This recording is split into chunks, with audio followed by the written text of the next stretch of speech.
nous allons rencontrer le cabinet de la préfecture. L'ordre du jour est notamment très concentré sur les emplois aidés, emplois verts, mais aussi sur les services à la personne. Parce qu'on oublie très souvent que derrière les dispositifs d'emploi aidé, vous avez des emplois permanents. Vous avez des CDI. Pour certains, ça fait 10 ans, 15 ans, 20 ans, 25 ans même qu'ils travaillent dans les structures associatives. Et donc, en supprimant et en étalant sur je ne sais combien de décennies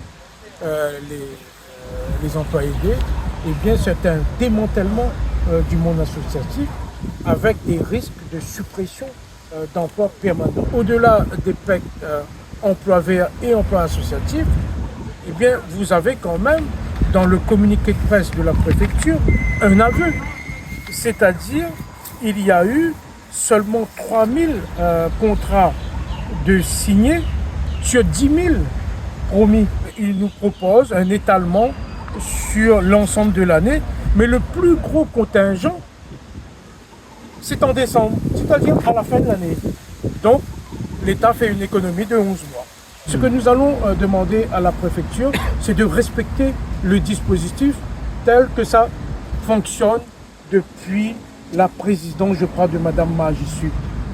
Je crois, ça date.